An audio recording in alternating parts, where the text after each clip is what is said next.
आज की इस वीडियो में हम लोग जानने वाले हैं कि पीएचडी क्या है। जैसे कि आप फिल्म वगैरह में भी सुने होंगे पीएचडी के बारे में।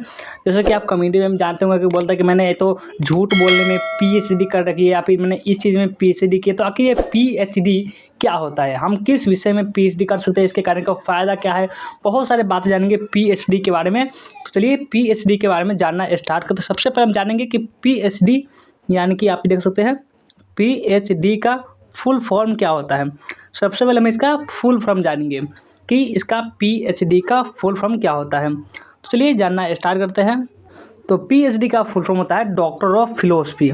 यह पीएचडी विश्वविद्यालयों द्वारा प्रदान की जाने वाली विधा संबंधित डिग्री में सबसे ऊंची डिग्री मानी जाती है। कौन सी डिग्री? ये वाला पीएचडी सबसे ऊंची डिग्री मानी जाती है। और पीएचडी साथ साथ एक पोस्ट ग्रेजुएट की डायरेक्टर डिग्री है, जिसकी पूर्ति के बाद पीएचडी करने वाले के नाम से पहले डॉक्टर लग जाता है। यानी कि अगर आपका मान लीजिए आपका ये अनुराग नाम है, आपका मान के चलिए आपका एग्जाम्पल के बता रहे हैं अनुराग नाम है, तो आपका क्या होगा, इस पर आपको DR लग जाएगा। यानी कि डॉक्टर आप इसमें आगे लगा सकते हैं। आपको सर्टिफिकेट भी इसका आपको मिलेगा, जिसके कारण आपको इसको बता भी सकते हैं कि देखो मेरे आगे नाम के आगे डॉक्टर लग चुका है, इस प्रकार से।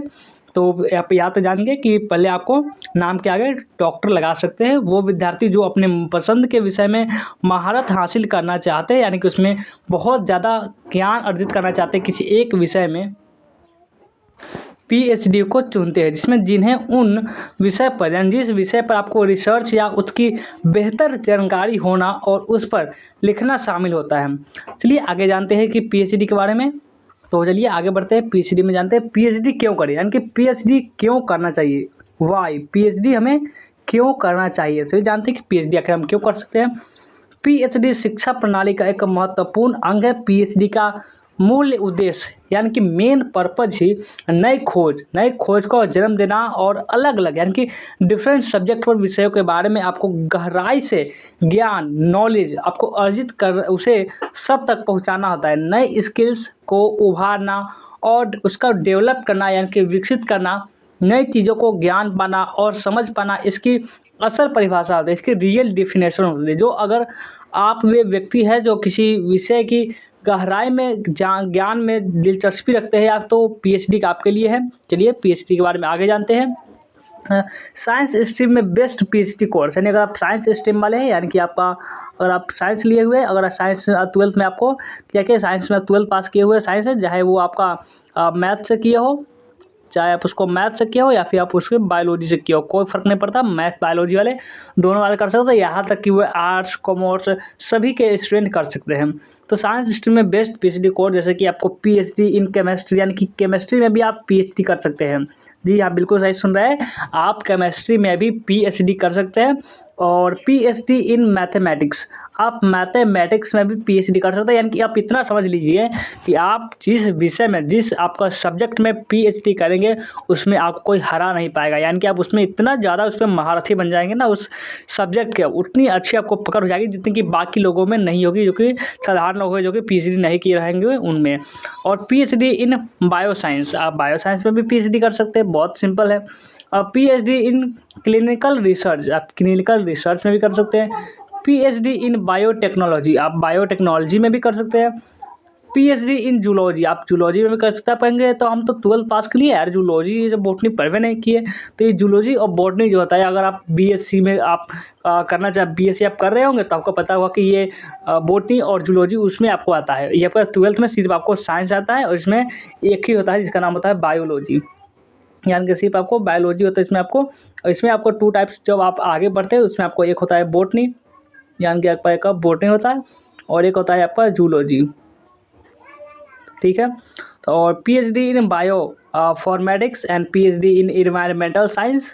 चलिए आगे बढ़ते हैं और आगे देखिए, आगे है ह्यूमैनिटी में बेस्ट पीएचडी कोर्स, यानी ह्यूमैनिटी में बेस्ट पीएचडी कोर्स। जैसे कि पीएचडी आप इकोनॉमिक्स भी कर सकते हैं, पीएचडी इन ह्यूमैनिटी भी कर सकते हैं, पीएचडी इन जियोग्राफी भी कर सकते हैं और पीएचडी इन इंग्लिश में भी आप पीएचडी कर सकते हैं। जहाँ पर बहुत सारे कॉमेडी जो वायरल है जिसमें अक्षय कुमार जी कहते हैं कि मैंने तो झूठ बोलने में पीएचडी कर रखी है, तो ऐसा कोई पीएचडी नहीं होता है, वो एक कॉमेडी होती है सिर्फ। आज के पीएचडी इन साइकोलॉजी, आप साइकोलॉजी में भी पीएचडी कर सकते हैं, आप साइकोलॉजी के भी एक तरफ प्रोफेसर बन सकते हैं, रिसर्चर भी बन सकते हैं, बहुत कुछ बन सकते हैं, आपका मर्जी। पीएचडी इन साइकोलॉजी आप साइकोलॉजी में भी कर सकते हैं। आगे भी देखते हैं, PhD in arts, PhD in arts यानी कि आर्ट्स से भी कर सकते हैं, पीएचडी इन सोशल वर्क भी कर सकते हैं, पीएचडी इन पब्लिक पॉलिसी भी कर सकते हैं, आपका चॉइस है। आगे बढ़िए और आगे देखिए, इंजीनियरिंग में बेस्ट पीएचडी कोर्स, आप इंजीनियरिंग में भी पीएचडी कोर्स कर सकते हैं, उसमें भी आपका डिफरेंट टाइप्स के आपके पीएचडी आपको कोर्सेस है, जैसे कि पीएचडी इन सिविल इंजीनियरिंग कर सकते हैं, PhD in engineering and technology में भी कर सकते हैं, PhD computer science and engineering में भी कर सकते हैं, पीएचडी इन इंफॉर्मेशन टेक्नोलॉजी में भी कर सकते हैं, पीएचडी इन केमिकल इंजीनियरिंग में भी कर सकते हैं, पीएचडी इन मैकेनिकल इंजीनियरिंग कर सकते हैं, PhD in electronics and communication engineering में भी कर सकते हैं। ठीक है, इतना चलेगा ना। चलिए आगे देखते हैं, हम आगे बढ़ते हैं। इतना तो आप समझ लिए कि किन किन विषय में आप पीएचडी कर सकते हैं। ऐसे चिंता मत कीजिए, फीस भी बताएंगे, सैलरी बताएंगे, योग्यता बताएंगे, जो जो चीज़ पीएचडी करने के लिए ज़रूरी होगा सारा जानकारी आपको इस वीडियो में मिलने वाली है। तो जल्दी से लाइक तो कर देंगे भैया, लाइक जरूर करेंगे। और आप लोग अगर अभी तक अपने दोस्तों के पास शेयर नहीं किया तो कितनी कंजूसी करते हो यार, शेयर भी कर दो और सब्सक्राइब भी कर लीजिए, इतना भी कहना पड़ेगा क्या। चलिए और हम आगे बढ़ते हैं। बिजनेस और मैनेजमेंट में बेस्ट पीएचडी कोर्स, बिजनेस और मैनेजमेंट में बेस्ट पीएचडी कोर्स कौन कौन से हैं, चलिए उसको हम देखना स्टार्ट करते हैं। इसकी आपका फर्स्ट है कि पीएचडी इन बिजनेस एडमिनिस्ट्रेशन और PhD in management, PhD in commerce, PhD in marketing brand manager, PhD in accounting and financial management, ये सब है। तो आप बिजनेस मैनेजमेंट में भी पीएचडी कर सकते हैं, उसमें भी आप एक्सपर्ट बन सकते हैं। चलिए नेक्स्ट स्लाइड पर आ गए हैं। मेडिकल में बेस्ट पीएचडी कोर्स, अब ज़्यादातर जो स्टूडेंट मोस्टली स्टूडेंट करते हैं वो मेडिकल में करते हैं। किस में करते हैं, वो ज़्यादातर मेडिकल में करते हैं। अब क्यों करते हैं, क्योंकि उनको डॉक्टर बनना होता है तो मेडिकल में करते हैं। इंजीनियरिंग वाले भी चाहे तो वो भी कर सकते हैं। चलिए देखते हैं। अब PhD in psychology, PhD in paramedical, doctorate of medicine भी कर सकते हैं, यानी कि डॉक्टरेट ऑफ मेडिसिन यानी कि इसको हम कार्डियोलॉजी भी बोलते हैं। जैसे कि बहुत सारे लॉजी होते हैं, आप इसको बहुत सारे को क्या आप साइकोलॉजी भी जानते होंगे, psychology, physiology and sexologist, gynaecologist, बहुत सारे लॉजिस्ट को देखते हैं। उसी प्रकार से कार्डियोलॉजी भी होती है। अब पीएचडी इन मेडिसिन और पीएचडी इन रेडियोलॉजी, बहुत सारे लॉजी होते हैं। ये जो आपको देख रहे हैं ना लास्ट में जो लॉजी लगा होता है, ये बहुत टाइप्स का होता है, लगभग 10 टाइप तो हम आपको अभी बता सकते हैं, लेकिन और भी बहुत सारे टाइप्स होते हैं। पीएचडी इन मेडिकल साइकिस यानी कि physics, PhD in pathology, PhD in neuroscience, doctor of medicine in homeopathy, तो ये सब होते हैं।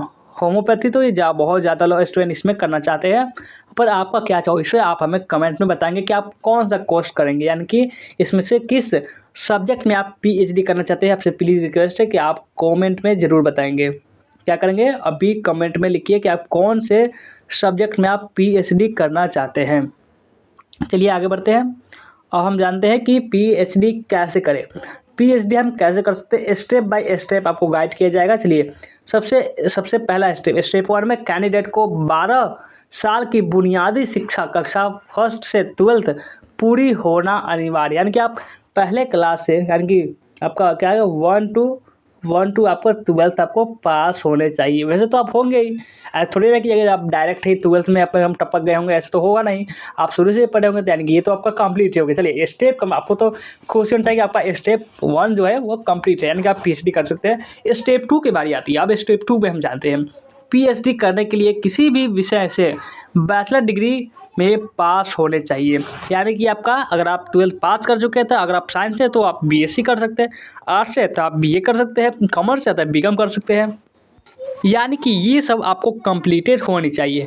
यानी आपका एक बैचलर डिग्री यानी अंडर ग्रेजुएट जिसको बोलते हैं वो आपका कंप्लीट होना चाहिए। उसके बाद ही आप पोस्ट ग्रेजुएशन यानी कि आपका पीएचडी कर पाएंगे। चलिए आगे बढ़ते हैं। और अगला स्टेप यानी कि दूसरा स्टेप थोड़ा सा मुश्किल था, लेकिन पूरा आशा है कि वो भी आपका कंप्लीट होगा। स्टेप 3 पर आते हैं। स्टेप 3 आपको कम से कम 50 to 55% के साथ मास्टर डिग्री में पास होना ज़रूरी है। मास्टर डिग्री में पास होने के बाद ही आप पीएचडी के लिए योग्य साबित होंगे। ये थोड़ा सा टफ है पर कोई बात नहीं, अगर आप पीएचडी करना चाहते हैं तो आप मास्टर डिग्री जो भी वगैरह वगैरह होगी वो भी आप कर लेंगे। स्टेप 4, मास्टर डिग्री के बाद पीएचडी में एडमिशन लेने के लिए आपका किसी भी सब्जेक्ट आप मास्टर हासिल कर सकते हैं। आप जो जिस विषय में आपको पीएचडी करना है इसमें आप मास्टर डिग्री कोर्स भी कर सकते हैं, जैसे कि हमने इसी चैनल पर बता भी रखे हैं। और स्टेप 4 में क्या करना होता है, मास्टर डिग्री के बाद पीएचडी में एडमिशन लेने के लिए आपको UGC NET, TIFR, GRF GATE या टेस्ट लेवल एक एंट्रेंस एग्ज़ाम पास करने होंगे। अब वो कौन से एंट्रेंस एग्ज़ाम होंगे उसका हम लास्ट बताएंगे, लेकिन एंट्रेंस एग्ज़ाम आपको देना ही होता है। जितने भी आप बड़े बड़े कॉलेज देखेंगे उसमें आप प्रवेश परीक्षा तो निश्चित कंपल्सरी ही उसमें होती है।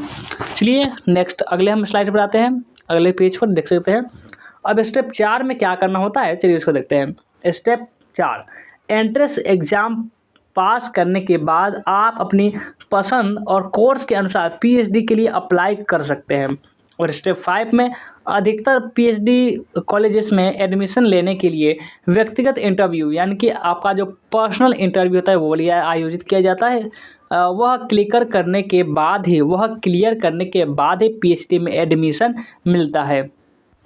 अब हम टॉप इंडियन यूनिवर्सिटी को देखेंगे। टॉप इंडियन यूनिवर्सिटी जो आपको जहाँ से आप पीएचडी कर सकते हैं, जो कि हम अपने अनुसार से आपको चुन के लाए हुए हैं। आप जो भी इनमें से आपको पसंद आए, जिसे भी आप लाइक करते हैं उस कॉलेज से आप पीएचडी कर सकते हैं। और वो भी आपका स्थान की वजह से आपका डिपेंड करता है कि आप कहाँ रहते हैं। इस विद्यालय तक आप पहुँच भी सकते हैं या फिर नहीं, जो विद्यालय पर आप पहुँच सकते हैं आप उसी से पीएचडी कर सकते हैं। तो चलिए देखते हैं दिल्ली विश्वविद्यालय जिसे भी आप कर सकते हैं, या तो पीएचडी यानी कि दिल्ली यूनिवर्सिटी और JNU दिल्ली, यहाँ से भी कर सकते हैं। बनारस हिंदू यूनिवर्सिटी, ये भी कोई छोटा मोटा बात नहीं है, बहुत बड़ी कॉलेज है। Maharshi Dayanand university, Annamalai university, Adams university, Allahabad state university, Banasthali Vidyapeeth, doctor BR Ambedkar university, यहाँ से तो मोस्टली स्टूडेंट यहाँ से करते हैं। और of social science Jain university, गुरु घासीदास विश्वविद्यालय, अरुणाचल यूनिवर्सिटी ऑफ स्टडीज, ये सब हुआ। आगे बढ़ते हैं और हम जानते हैं पीएचडी के फीस, जो बहुत सारे बच्चों के लिए मन में ये पहले से उठ रहा होगा, क्योंकि वो हो सकता है कि आप में से जो देख रहे हैं वो रिच भी हो सकते हैं, पुअर भी हो सकते हैं, मिडिल क्लास भी हो सकते हैं। इसलिए उन सब में एक क्या होता है कि पैसे के लिए दिक्कत होती है, तो वही जानते हैं कि फीस कितनी लगती है। चलिए वो भी बता देते हैं आपको।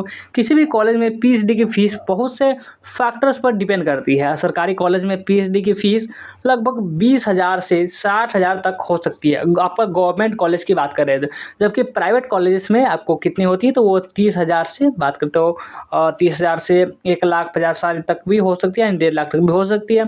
और IIT बॉम्बे लगभग, यानी कि आप कॉलेज बाई कॉलेज का आपका फीस आपको बता रहे हैं, जैसे कि IIT बॉम्बे में लगभग 60,000 होती है, ये आपको ऑलमोस्ट इतना बता रहे हैं।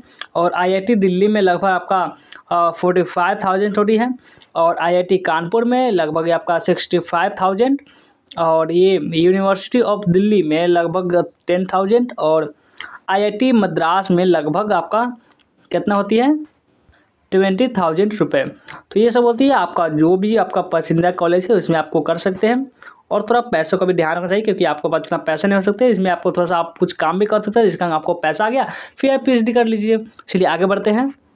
आप जानते हैं आगे पीएचडी के लिए योग्यता, क्वालिफिकेशन क्या क्या होती है। हम योग्यता के बारे में जानते हैं। योग्यताओं से अर्थ है वो बातें जो पीएचडी करने से पहले आपको रखनी होगी ध्यान में, जिनकी पूर्ति ना होने पर आप पीएचडी में एडमिशन नहीं ले पाएंगे। विश्वविद्यालय की बात करें तो सभी विश्वविद्यालय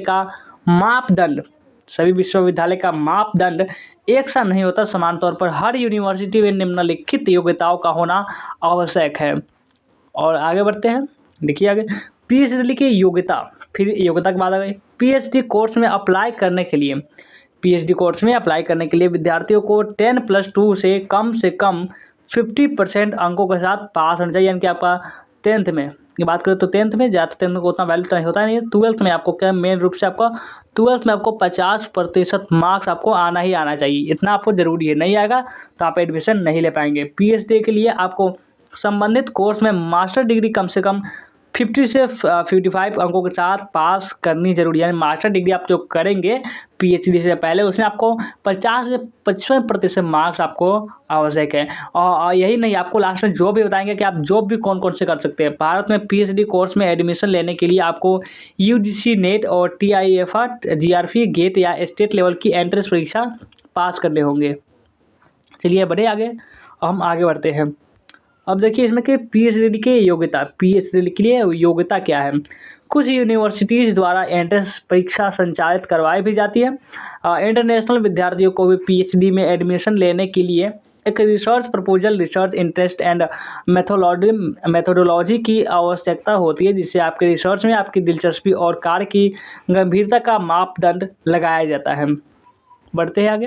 हम देखते हैं कि पीएचडी के लिए योग्यता है इसमें आगे, आपकी अंग्रेजी में कुशलता को मापने के लिए एक अच्छा IELTS यानी TOEFL स्कोर महत्व रखता है। स्टेटमेंट ऑफ पर्पस, यह एक लिखित स्टेटमेंट होती है जो आपके व्यक्तित्व को दर्शाती है। और आगे बढ़ते हैं, हम देखते हैं कि पीएचडी के लिए एंट्रेंस परीक्षा कौन कौन सी, आपको कौन कौन सी एंट्रेंस परीक्षा होती है। तो ये होती है UGC net, CSIR, UGC net, UGC JRF, BHURET, JNU entrance examination, IIT jam, TSRAT, DUIT, ICMR, AIIMS PhD entrance exam, ये सब होती है। तो कैसा लगा ये वीडियो हमें कमेंट करके जरूर बताएंगे। वीडियो को लाइक नहीं किया जरूर लाइक करेंगे, शेयर करेंगे। जो भी नए बच्चे होंगे इस चैनल को सब्सक्राइब आप जरूर से कर लेंगे।